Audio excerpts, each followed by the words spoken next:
So today with us on Stool Talk, we're blessed and honored to have a special guest with us today. We go way back, man, and caught a lot of passes from him and been in the trenches, on the court, on the diamond. This man showed us how to be a leader in multiple sports. He did it the right way, whether it was in a classroom, whether it was on the field, on the court, on the diamond, man. And he is just exemplifies just excellence in a lot of different ways, man. And he was, to me, the first person I seen that I played with that made it, that we could see him and say, hey, we played with him and, he was doing good things, man. Today we have with us Mr. Ken Smith. How you doing today? I'm doing well. Dan Juan, how you doing, D-Dub? Man, I'm good, man. I'm good. Thanks for I appreciate you having me on your show. Hey, man. So how did your journey with sports start? What was the first age you were, and what was the first sport that you started with? Well, my journey at sports started with kind of hearing stories about my father. He went to college, to Central State University, where he ran track and also played football there. I remember as a youngster going back to Central State on the campus and him showing me him being in the record books for track, and then just hearing stories. I think he had the record for the 200 meter, and then just hearing stories about him playing football and whatnot, and that really right there motivated me to want to go ahead and get into sports. And then again, with my father and his boys, they would always get together on Saturdays and Sundays and watch football or watch the big boxing match. Just seeing how they got together and watching sports, that really caught my eye. Okay. Now, when you started, was your dad more of a, I'm going to introduce you to this sport, or did you gravitate and say, I want to play this sport? And how was it when he trained you? Was it a pushing you, or was he just there to tell you what you needed to know? How did that happen? To be honest, he didn't push me in one direction or the other. He really just introduced the game, and just by me watching him watching on TV, I gained interest in knowing that my dad once did that. I mean, that really kind of got my interest right there. And plus, growing up in the neighborhood, playing sports with all my neighborhood friends. I mean, we're always outside. We didn't really have the video games how the new school kids have. We were outside playing different games, playing tag, playing baseball, playing pickup football games, pickup basketball games. So it's just trying to imitate what we saw on TV out there on the playground. That's where the interest really started to sprout up. Yeah. So at what level or what grade was you when you really seen that your ability started to take off and that you were really, good in sports and in different sports that you were playing? Well, one thing my father did at an early age, he wouldn't allow me to play tackle football, even though all the neighborhood kids, they all played tackle football. So he made me wait till I got to junior high to join them in playing a tackle football. So I started off playing baseball. I never knew that. Yeah. I mean, Juice and Kevin, Gregory, all those guys, those Stu, they always played. But I would always want to play with them, but he wouldn't never let me play because he didn't want me to, I guess, get burnt out of it or start too soon. So he told me that he only allowed me to play baseball and basketball in elementary. So that's how that started right there. Wow. Dang, that's a gem. So you actually, when you came on, was playing in middle school football-wise, you was just already there and ain't even played tackle or anything. Like, that's crazy. That's right, yeah. And then, once I did tell him I agreed I wanted to play, he agreed to allow me to play. And I wanted to be a receiver. But, our football coaches was also our Little League baseball coaches. And my baseball coaches, with me being the pitcher and playing first base in baseball, I went out to the receiver line. I wanted to be out there with you, man, lining up on the outside. But they called me in and told me that they needed me to be the quarterback. So that's kind of how that got started. And then my father told me if that's the position I'm going to be playing, he got me, sent me to a camp. I'll never forget. It was up in Albion, Michigan, called All-American Quarterback Camp. So he sent me up there, and I was up there for a week long. Just kind of learn drills, learn the proper footwork for the various drops, learn how to, the correct arm angle, the proper way to hold a football. I mean, pretty much learned the whole quarterback position or began to learn it. at my seventh grade, going into my seventh grade year. Wow. Let me ask you this. What made you decide, was it how you were brought up? What made you decide to stay focused? Because being in the neighborhood, even around where you grew up at, you didn't get into a lot of different stuff where a lot of the kids was. What was that from the structure of your family? Or was that just from you being wise? Like, I know that ain't cool to do. I know that's not the right thing to do. So I'm gonna stay doing what I'm supposed to do.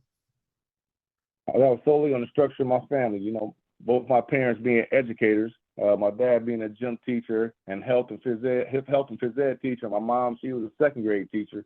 So they knew the neighborhood we were growing up in. They wasn't allowing us to do any of that foolishness. They allowed us to hang out, have fun with our neighborhood friends, but they knew that. Well, we also knew not to cross that line over to the dark side on things that we weren't supposed to be doing. Yeah. But with a lot of kids today struggling with following after their neighbors or following after people that they see and trying to just fit in, what advice would you have for them to, maintain themselves and know who they are as a person versus to follow what the Joneses and all that is doing? I think the main thing you want to do is be around, surround yourself around good people. You know, if you do have friends that want to go a different route that is wrong, you go ahead and be a leader yourself and not be a follower and just go continue. You might want to educate or support him to not do such a wrong thing, but you know what right from wrong is. My parents, they instilled that into us at an early age, so I knew better what I had coming at home. You know, I think importance of having a two-parent household where I know a lot of this youth, they don't have that both parents in the house. So I think that's kind of where a lot of the youth fall, not having a father figure in there. But I was grateful to have my father in the home, and he definitely kept me on the straight and narrow. Yeah. So fast forward, we in high school. You name is ringing all around the area, all around the state, going to camps, you dominating that camps, you doing your thing. What goes into making your decision to go to Central Michigan? What made you choose them, and why was that a good fit for you? I think my mindset going into, leaving high school, going into choosing which college I wanted to attend my focus was really to go somewhere I can play early or attempt or give the opportunity to play early. I didn't want to be a guy where I had to sit and wait till my senior year to actually get on the field and become a starter. You know, unlike the other positions like the receivers, where there's multiple receivers that's on the field at once. The quarterback position, you only got one slot on there on the field at all times. So I knew that I wanted to choose wisely, and it really came down to the coaching staff as well. I wanted to go somewhere where I felt wanted. I didn't want to feel like just another player on the roster where I was going to get lost in the shuffle. Another reason I chose Central Michigan, being their facilities were second to none. I mean, I went to the Michigan camp every year, and at that time, Central Michigan's facility, where we had an indoor facility, was better than University of Michigan's, in my opinion. Wow. It was just a few little things, a few boxes that I was able to check off that Central Michigan gave me an opportunity, which really ultimately decided for me to go that direction. Yeah, and you were excelling, breaking records, setting records, and different things like that. Did they change the offense up? Because I've been knew that you could run from high school. When we used to have certain plays, I used to be like, man, they need to let him do this like a little more. But when you were down there, you were very like, did they change it, or did it just happen to just open up like that, or did you change your game like that? Like, what kind of quarterback did they want you to be, or did you just change how they saw you? Well, I mean, first and foremost, I never like getting hit, you know what I'm saying? So anytime the pocket was to break down, I'm going to get out of there and try and extend the play and make a play happen to avoid a blitzing linebacker or something like that. So it really came down to me not really wanting to get hit by those big defensive linemen and linebackers. But once Coach Brian Kelly came to Central Michigan, he did realizing that we actually had some game planned and some designed quarterback runs within the offense. At first, it was pretty much just me running for my life and for me not wanting to, like I said, not wanting to get tackled and me wanting to make a play. But we also had some scripted in design quarterback runs that we would call based upon the certain defenses that we would see. Yeah. Did Antonio Brown come down there after you was already gone, or was he down there with you like underclassmen? Unfortunately, he came after I left. Oh, Otherwise, I think my career would have taken off a little bit more because he was a phenomenal collegiate and professional athlete. yeah, I didn't have caliber receivers like him when I was under center, unfortunately. But I mean, they definitely. We made the best. I made the best of what I had available. I'll say that much. yeah. So your name is getting around, getting draft talks. You go to the draft camps, you get drafted. How does it feel when you first made it and you were in the NFL? A lifelong dream, or was that a dream of yours? Oh, that was a dream of mine ever since elementary. A quick story. My mom would always ask me, well, what do I want to do when I grow up? And I would always tell her, I want to play in the NFL. So she said, Yeah, oh, that's great. That's great. So what would you like to do if that doesn't happen?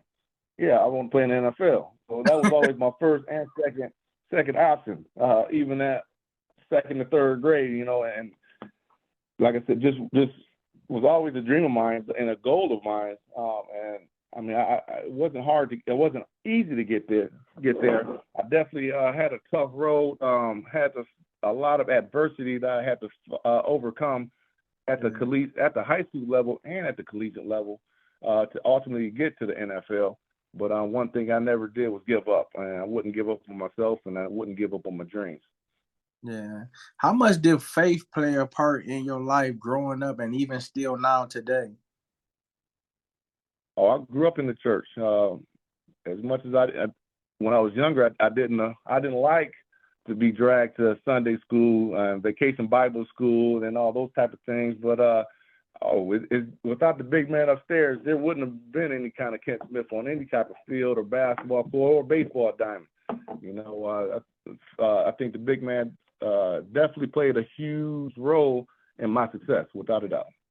Yeah. So where you were in the league, Oakland Raiders, Tennessee Titans, were you enjoying the years that you were there, or was it pressure? Was it a little stress, or could you enjoy, being up there and learning and playing with people alongside of you that you seen before you even got there, or some that you probably used to root for?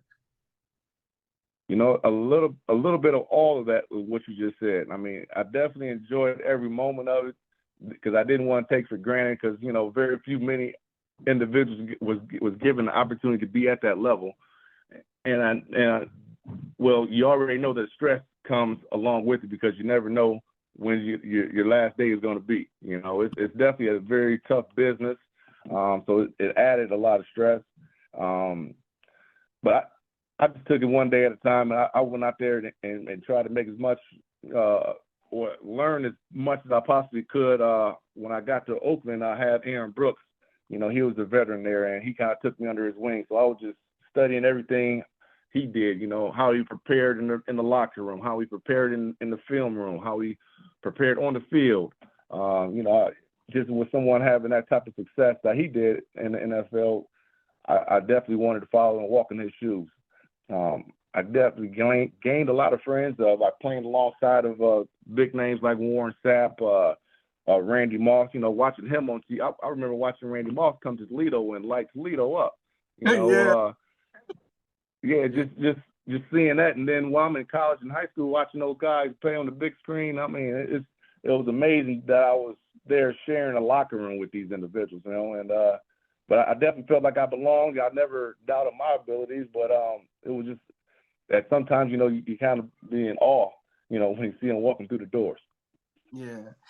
Now, did you after your playing career in the pros, did you decide that you were going to come home and coach? That you were going to be a coach even in the later future because you already had that leadership ability? Was that already in the plans, or is it just something that happened, reached out, and people said, "Hey, we want you to come join our coaching staff"? It wasn't really a goal of mine.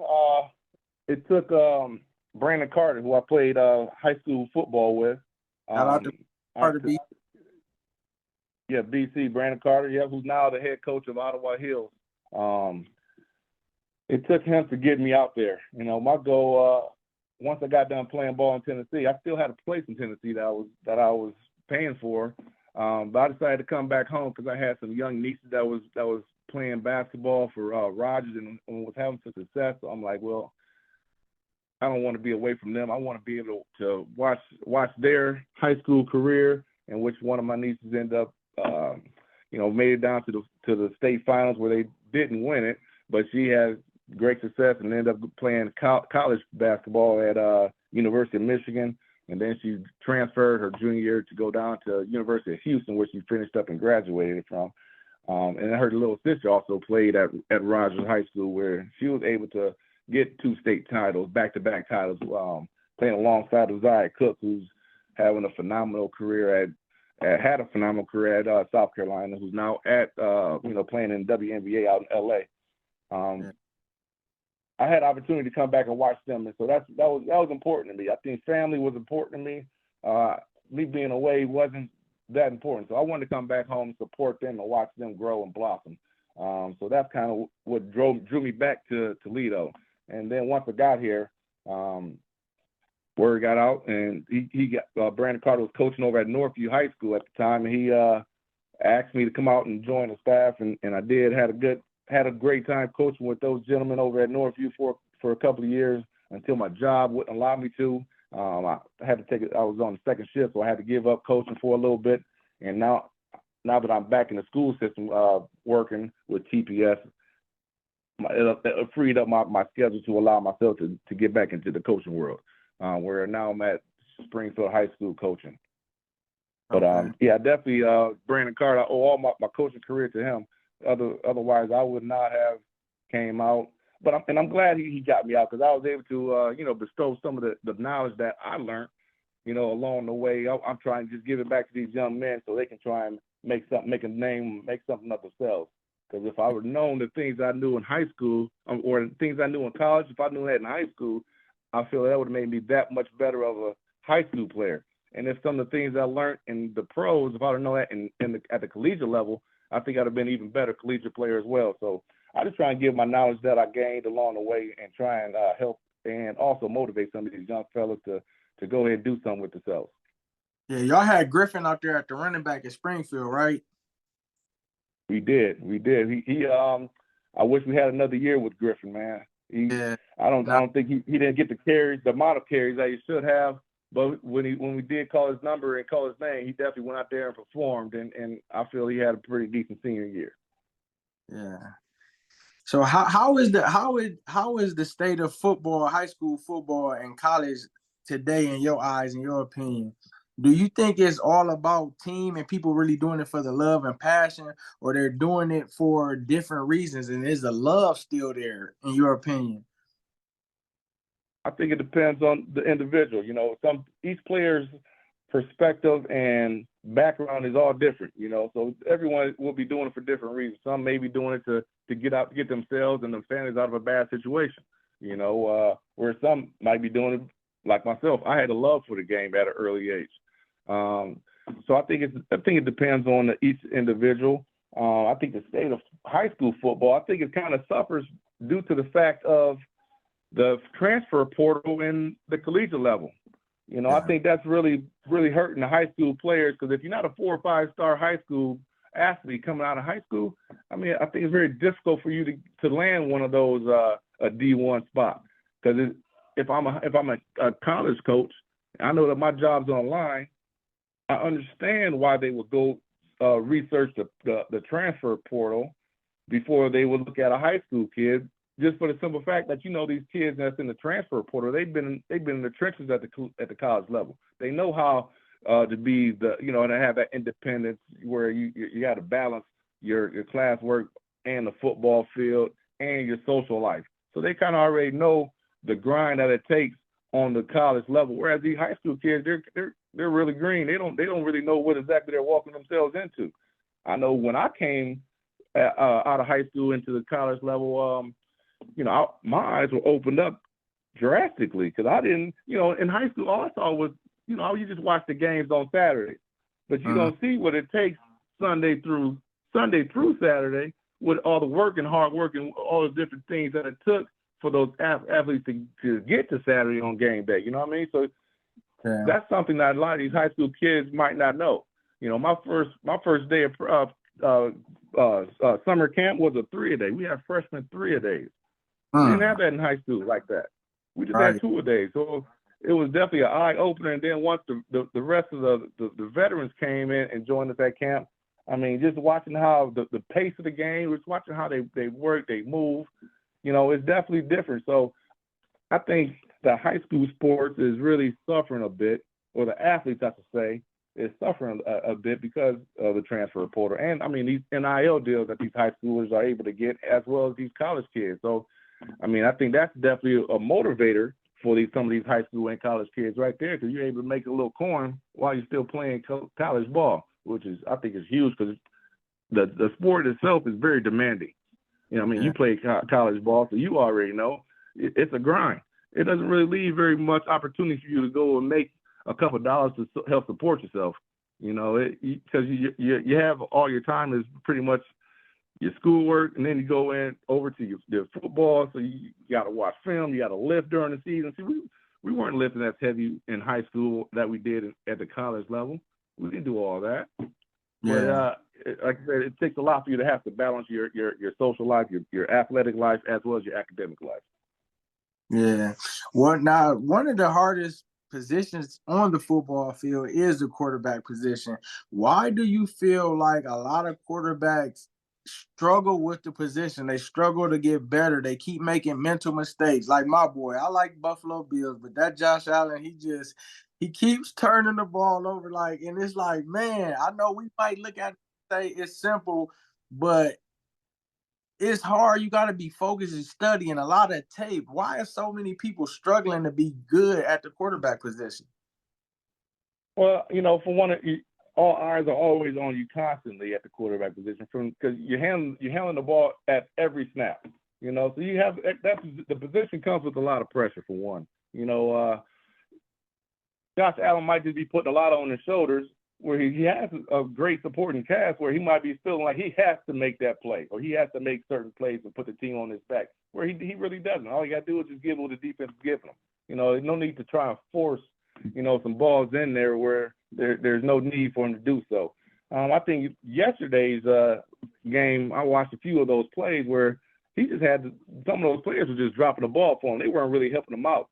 You know, that kind of messes with a quarterback's head a little bit sometimes, man. You go out there and constantly have a guy drop balls for you, that your next throw, you might try and be a little bit more accurate, put it right on him, or that might just mess something up. So I think Josh Allen in particular just needs to settle himself down, man, and trust his eyes, trust his feet, and just get the ball to his athletes and just let it rip, man, and not try and force things.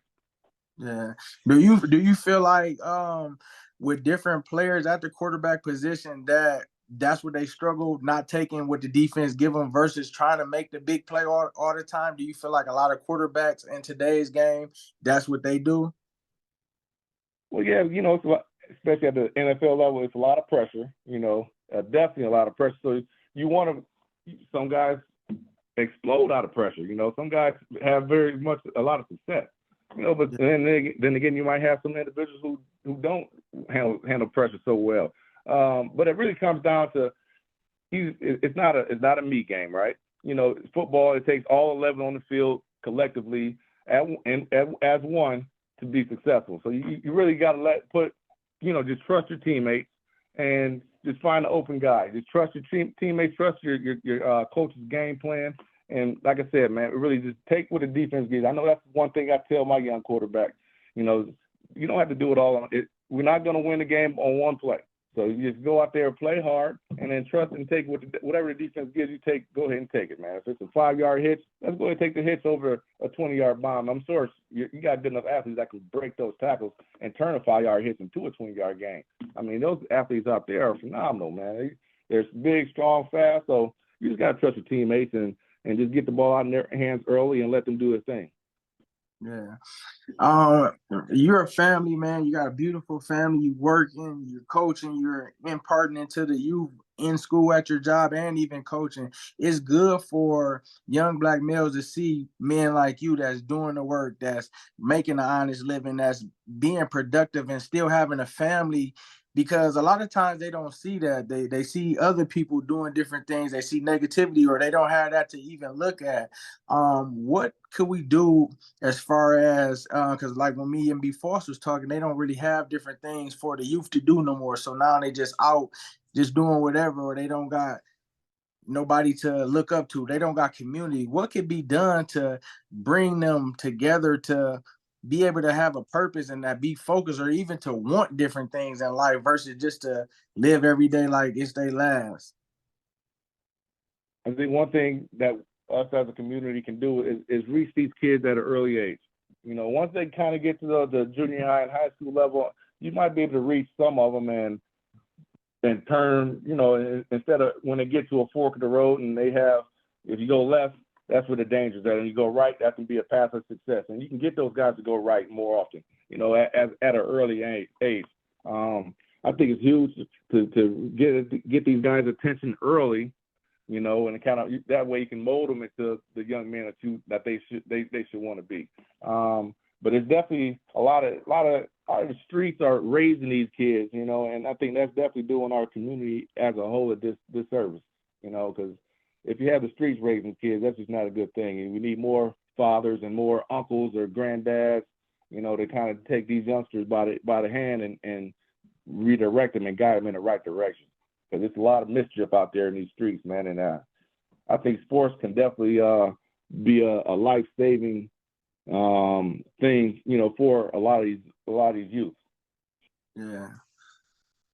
Do you with you being a father, do you, as far as for your kids with sports, how are you handling that, and how for the future are you going to push them to play sport, put them in different sports? Like, how is your parenting gonna be with your kids, being that, you know, your dad was pushing you, your dad handled you in a way? Would it be the difference? Would it be similarities, being that this is a new day and age with your kids with sports or whatever they want to go after? Oh, I definitely are, you know, adopting a lot of the techniques that, you know, my parents, my dad, my mom instilled in me.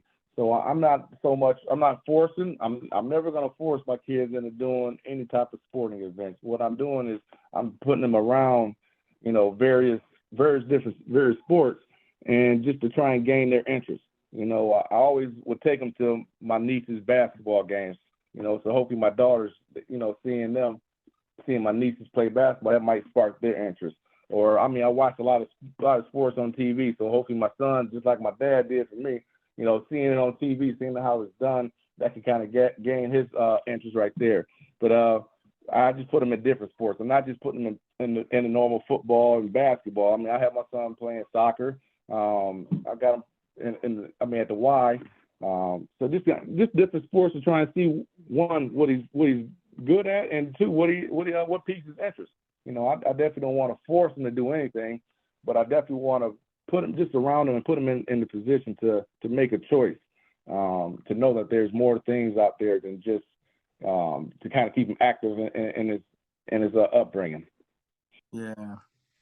Yeah, we were talking about that because, like we were saying, it's a lot of parents who living through their kids, but people like you that made it to the top of the mountain, that made it successfully in sports, like, you know, your approach is different from the dad that want his kid to make it because he wasn't never nothing, or he reliving it. Like, you already had your time, but like you said, you are adjusting, you seeing what your son or what your daughters are going to be wanting to do and their impact, and to allow them to be their self, because in being yourself, you find your identity, you find what it looks like, and it finds out, it builds character. Because if your child wanted to do something that wasn't sports related, you're going to still be behind them. Some people get mad at their kids because they don't want to play the sport that they played. Now the kid is having low self-esteem. Now the kid is feeling some type of way. So that's great as a parent that you see what your kid want to do, and you just be behind them just in general, because they'll still see that love and feel that love, because that's what's needed.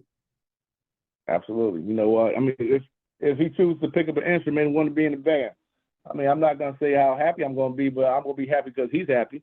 You know, Yeah. I would much rather see him pick up a football, baseball bat, or basketball. I mean, heck, just last week, the city of Perrysburg offered youth wrestling. You know, to try and pique their interest in wrestling. So I took my kids, both my youngest daughter and my son. They went over and participated in that, and he enjoyed the wrestling. So that might be another avenue for him. You know, I don't care what sport it is. I really don't care what it is. I just want him to do something, find something that he enjoys doing, him or my daughter enjoys doing, and just go ahead and run with it. I'm going to try and give them all the tools, put them in the position to be the best at whatever it is that they pick, you know. So whether it's soccer, I will go ahead and try and find someone who trains for soccer, get the footwork ready, or if it's baseball or softball. I mean, I'm going to get them ready for, hitting coaches or pitching coaches or whatever it may be, because that's what my father did for me. Once I solidified and actually, decided what all sports I wanted to be involved with, then my father, he went ahead and put me in the position to learn more about that particular sport. You know, so I'm going to do the same. And I encourage and also recommend for any high school, junior high kid, you know, if you have a sport that you're good at or you're choosing that, what you want to do is you want to go ahead and find your local camps, the big time camps, and that's how you get the exposure. You know, because without me going to football camps, going to the Michigan camp, going to that All-American football quarterback camp, I would have never gotten the exposure. I would have never gotten the knowledge at the quarterback position, you know, and that helped me tremendously because, you know, at Start High School, we were running the ball majority of the time until I was able to get you over from Scott. That's when we kind of spread things out a little bit more and started throwing the ball a little bit more. But prior to you, I mean, we had all-state running backs. So, yeah, it was a hand the ball off to him, hand the ball off. So otherwise, I would never have got any kind of exposure. So that's how I was able to get ranked top 5 in the state as far as the quarterback position, just by going to these various camps and excelling at these camps. So any young kid or any parent hearing this, camps, that's how you get your child's, your student athlete's name out there into the athletic world. And now they also have this huddle. I mean, they got YouTube, they got Twitter. If we would have had that, that's a great recruiting tool that's available to these youth now that wasn't available to us back when we were in high school. Yeah.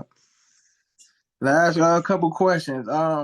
Being that you're a family man and you are, you know, successful in your life and, you know, God has blessed you with a lot of different things, you and your family, do you have people, whether it's friends, families, who make you feel some type of way just because of the blessings that you got? And how do you handle that, just to be humble, which you are very humble, but you know how people be feeling some type of way just because God is blessing you and he has blessed you with wife, kids, and family? Like, how do you handle that situation and transaction when you deal with it? Because you're away, you got a different life, you're showing your kids a different life, and people may have made other decisions that they chose, that's why they life like that way, but your life is going in the way that God has for you with what you got going on. How do you handle that?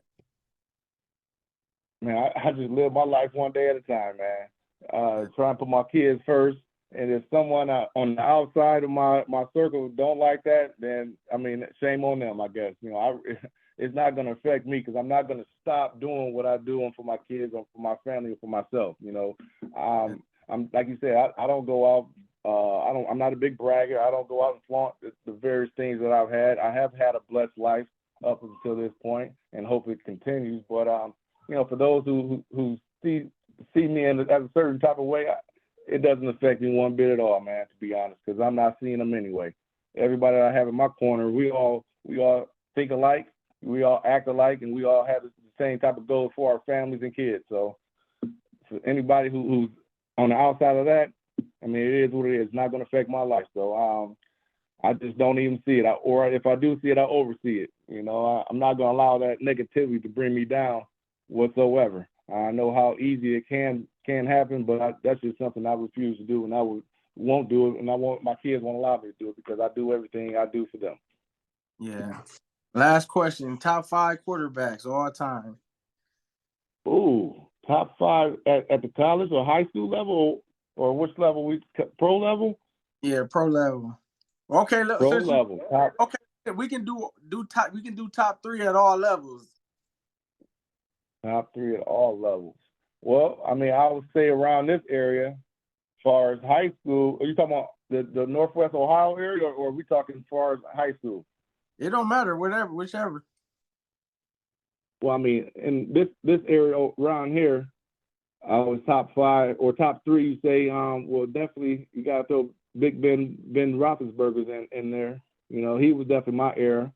You got to throw DeShone Kizer, because he's done some great things, being a state champion over at Central Catholic.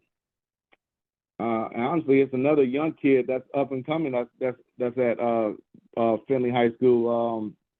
Montgomery's his last name.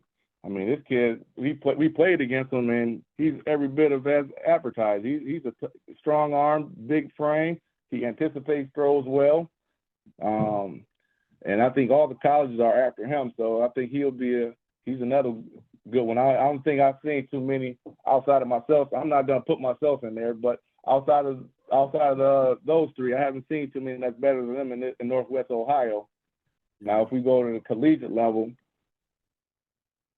oh, man. I mean, it's been some great quarterbacks, man. When you think of a leader in the winter, you got to think about Tim Tebow, man. What the thing he did down there in Florida, man. He definitely willed that team to win, and he was a great leader in the winter. I think he's in the conversation. I would say Cam Newton. I think he can be in that conversation, and Michael Vick. I mean, he was missing. He can do it all. He's the lightning in the bottle right there at the quarterback position, and you didn't have too many quarterbacks like him. He kind of, well, I mean, you know, Randall Cunningham and Steve Young before Vick was kind of the dual threat mobile quarterbacks, but he kind of really changed the game just being as athletic as he was and as fast as he was. Now, if we go to the professional level, again, another name, Steve Young. I gotta say, Steve Young is in my top 3. I mean, you can't go against Brady because he has all the hardware. I mean, he's been a winner everywhere he's gone, so it's hard to, you know, he has to be in a conversation. And then third,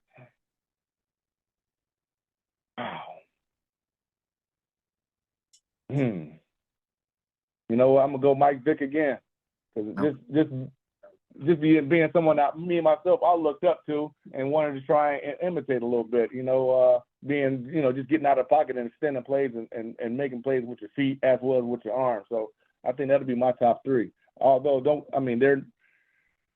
Brady would be a Hall of Famer, and Steve Young's already a Hall of Famer. I think that dog fighting thing might tarnish Vick a little bit. I'm not sure on that, but I mean, he's still a great athlete, man, in my eyes, and that's just one of my favorites right there.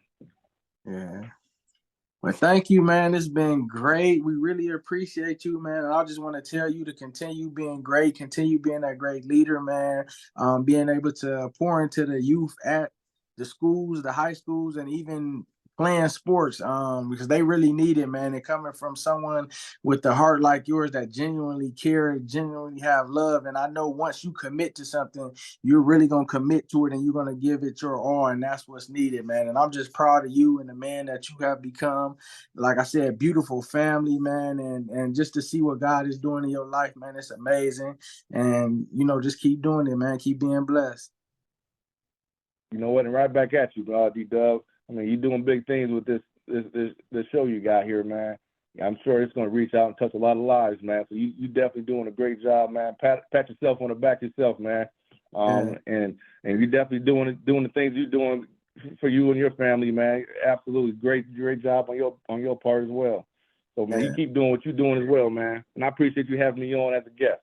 Oh, no problem. Shout out to B. Barton, too, because he was telling me the people to get, and I was already had you in mind. I'm like, yeah, you already reading my list of people that I want to get, man. He be supporting and sharing, man. So shout out to him, too, man.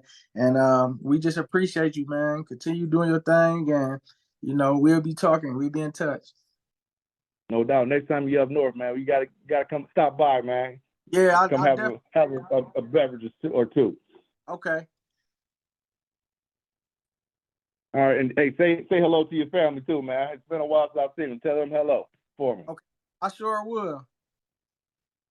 All right, man. I appreciate you having me on.